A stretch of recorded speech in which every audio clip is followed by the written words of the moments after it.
और जो लोग भी यहाँ से दीदी के लीडरशिप से दूसरे पार्टी को ज्वाइन कर रहे हैं, वो लोग दोगले हैं, बिल्कुल दोगले हैं। और वो लोगों को पैसे से या डरा धमका कर ख़रीदा जा रहा है, ये तो बिल्कुल स्पष्ट है। क्योंकि अचानक से, क्योंकि जो भी लोग आज सत्ते पर आए हैं, जो लोग दीदी को छोड़कर जा रहे हैं, उनका खुद का कोई अस्तित्व नहीं था। उनको जो वोट दिया गया है, उनको जो लीडर बनाया गया है, वो दीदी का चेहरा देखकर बनाया गया है। और आज अगर वो दीदी को छोड़कर जा सकते हैं, तो कल के अगर XYZ कोई और पार्टी आती है, तो वो वहाँ से भी जा सकते हैं। तो ऐसे लोगों से जनता को सतर्क रहना चाहिए। ऐसे लोगों से जनता को बिल्कुल भी ऐसे विश्वासघाती लोगों से जनता को बचना चाहिए, क्योंकि ये अगर विश्वासघात अगर वो दीदी के साथ कर सकते हैं, तो वो जनता के साथ भी क्या भला करेंगे।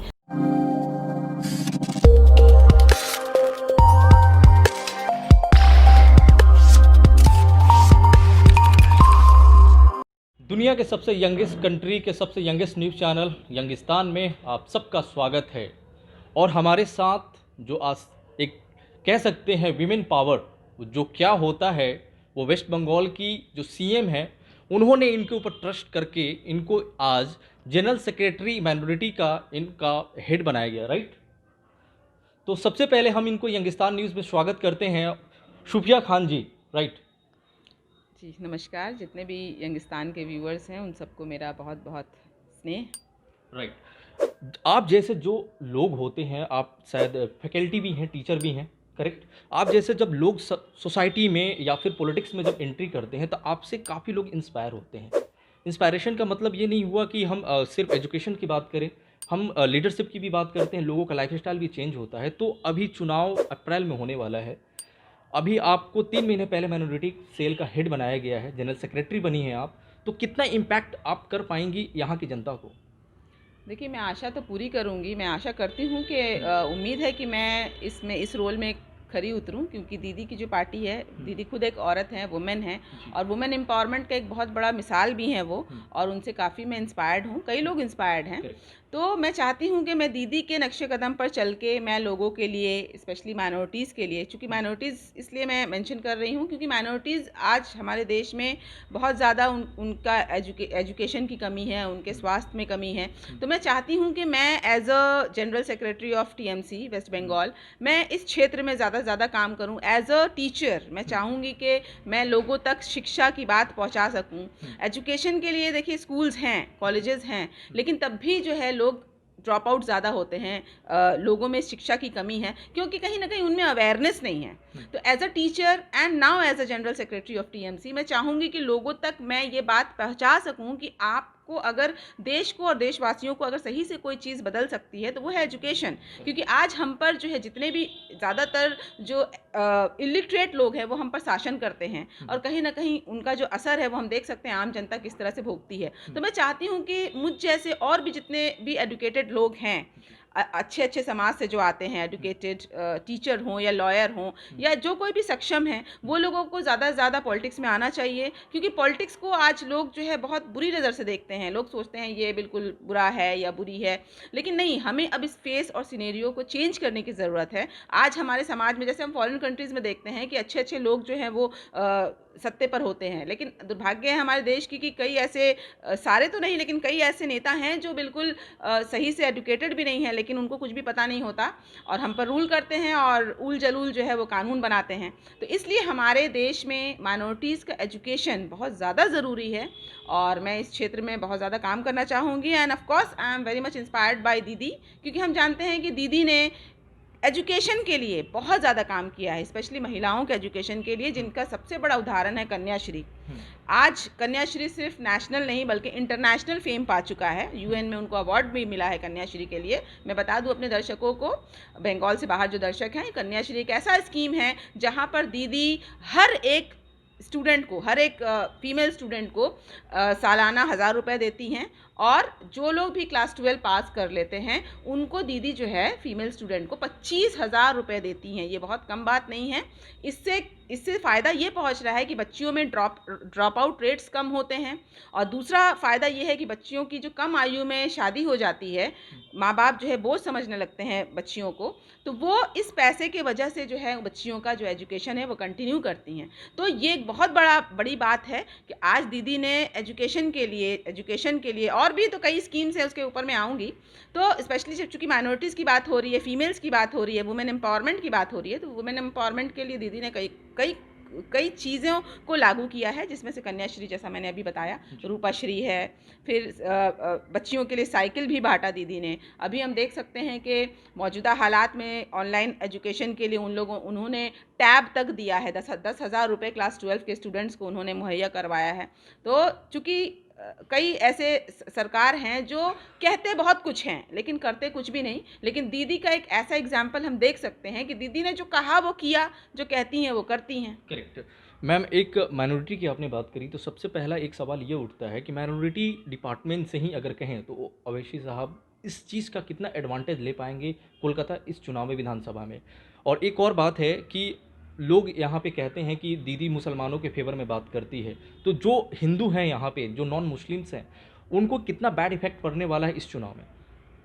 देखिए, सबसे पहली बात ओवैसी जी की अगर आप बात करें तो ठीक है, हर किसी को हक है कि वो इलेक्शन कंटेस्ट कर सकता है, हर किसी को हक है कि वो जिनको चाहे वो अपना वोट दे सकते हैं। लेकिन आज मौजूदा हालात में, चूँकि हमारे देश में आज इलेक्शन सिर्फ विकास के आधार पर नहीं हो रहा है, आज हमारे देश में जो इलेक्शन है वो कम्युनल बेसिस पे लिया जा रहा है और दिया जा रहा है। तो आज के मौजूदा हालात में हमें देखना है कि कौन पार्टी जो है कम्युनल नहीं है, सेक्युलर है। तो दीदी की पार्टी बिल्कुल सेक्युलर है, सबसे पहली बात। दूसरी बात, ओवैसी जी अगर यहाँ पर आ रहे हैं तो वो कर सकते हैं, उनको पूरा हक है। एज अ डेमोक्रेटिक कंट्री हर किसी को हक है कि वो इलेक्शन लड़ सकते हैं। लेकिन बात ये है कि ओवैसी यहाँ पर इलेक्शन लड़ने नहीं आ रहे हैं, बल्कि यहाँ पर वोट काटने की साजिश की गई है। जैसा कि जी, सॉरी मैं इंटरप्ट कर रहा हूँ। वोट काटने की अगर आपने बात करी तो बिहार इलेक्शन में आपने देखा होगा कि उन्होंने 5 उनके एमएलए इस बार सिटिंग एमएलए अभी करंट में जीत के भी आए हैं, तो लोग कहीं ना कहीं उनके ऊपर आलछन लगा रहे हैं कि ये वोट कटवा है, बीजेपी के बी टीम है। तो क्या वही रोल निभाने इस बार वो बंगाल में भी आ रहे हैं? यही स्टेटमेंट को लेकर साक्षी महाराज जो हैं उन्होंने ये स्टेटमेंट भी दिया है कि वैसी हमारे लिए काम कर रहे हैं। तो क्या लगता है कितने डिफरेंसेस हो सकते हैं यहाँ के मुसलमानों के थॉट में ओवैसी के लिए? जी बिल्कुल, वो संदेह के कटघरे में खड़े तो हो ही गए हैं बिहार इलेक्शन के बाद, क्योंकि बिहार में हमने देखा था कि एग्जिट पोल, ओपिनियन पोल में जो है इनकी सरकार नहीं बन रही थी।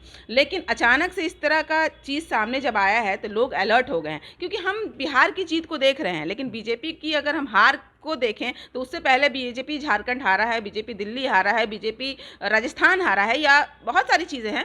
तो हमें सिर्फ बिहार का एग्जाम्पल, एक ही चीज़ हम देख सकते हैं कि यहाँ पर बिहार में जो चुनाव हुआ है वो एक तरफा नहीं था, बिल्कुल टक्कर का चुनाव हुआ है। लेकिन कहीं ना कहीं डैमेज ऑफकोर्स जो है ओवैसी की तरफ से बहुत बड़ा जो डैमेज है वो हुआ है, और वो रोल ऑफकोर्स वो यहाँ बंगाल में भी करना चाहते हैं। लेकिन अच्छी बात ये है कि बिहार से लोग सतर्क हो गए हैं। लोगों को अब ये जो रूप है ओवैसी का कि वो यहाँ पर इलेक्शन सिर्फ लड़ने नहीं आ रहे हैं, बल्कि यहाँ पर वो वोट काटने का काम करेंगे, जिस तरह से उन्होंने बिहार में किया था। तो हम सारे जनता से बस यही अपील करूंगी कि आप अपना वोट दे सकते हैं, किसी को भी दे सकते हैं, आपका अपना एक हक है, हर किसी को हक होता है वोट देने का।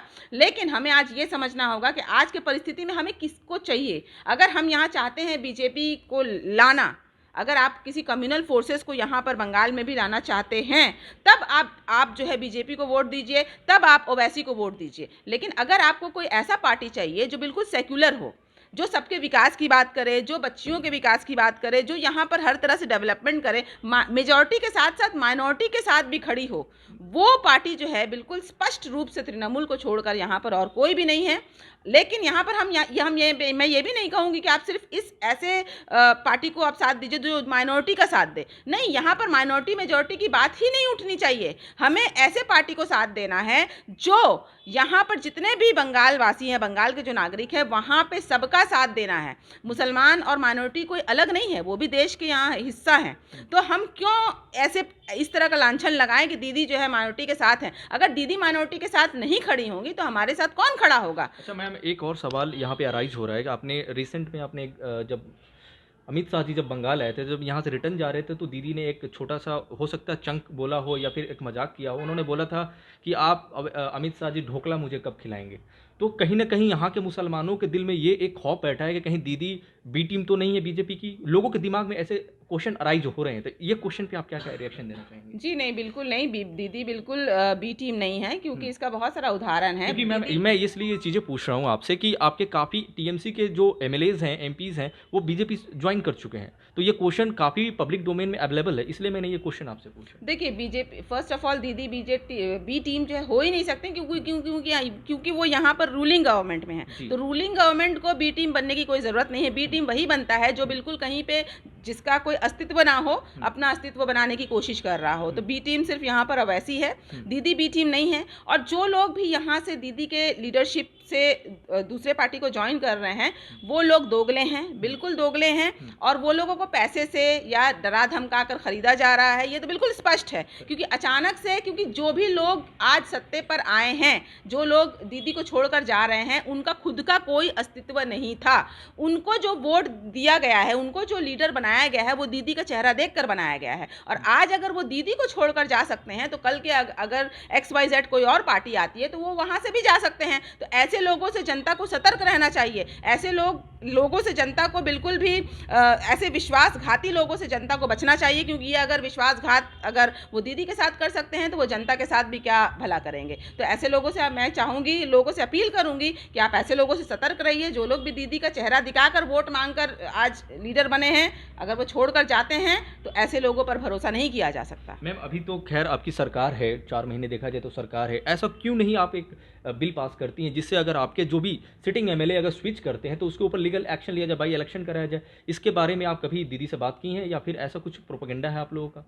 जी, ऐसा तो अभी फ़िलहाल कोई ऐसा प्रोपेगेंडा नहीं है, लेकिन मुझे लगता है ये पूरे नेशनल लेवल में होना चाहिए, नॉट ओनली इन बंगाल। क्योंकि ये सारी चीज़ें जो है, ऐसा दृश्य जो है इलेक्शन से पहले हर जगह ही देखने को मिलता है। लोगों का सिंपैथी रहता है कि हमने इस पार्टी को वोट दिया है सिंपैथी के लेकर, जी, वो बाद में स्विच कर लेते हैं तो लोग थोड़ा पैनिक होते हैं। इसलिए ये दुर्भाग्य है इस देश का कि यहाँ पे कई ऐसे कानून हैं, या कह सकते हैं कानून नहीं हैं, जिसके वजह से कई जो नेता हैं या लीडर्स हैं या जो सत्ते पर बैठे हैं, वो बहुत गलत फ़ायदा उठाते हैं। जिसमें सबसे बड़ा गलत फ़ायदा उठाना ये हुआ, क्योंकि अगर आपको जनता ने अगर वहाँ पर बैठाया है, तो आपके फेस के साथ साथ आपके पार्टी का फेस देखकर भी बैठाया है। तो अगर आप अपने पार्टी को धोखा देते हो, मतलब आपने सिर्फ पार्टी को धोखा नहीं दिया है, बल्कि पूरे जनता को धोखा दिया है। तो पूरे जनता को अगर आप धोखा देते हैं, इसका मतलब है आप जनता को रूल करने के लायक नहीं हैं। मैम, जाते जाते एक आखिरी सवाल है कि आप काफ़ी यंग हैं, आप चाहेंगी भी कि आपके पार्टी में और भी आप जैसे डायनेमिक चेहरे हैं जो लोगों के लिए डायनेमिक तरीके से काम करें,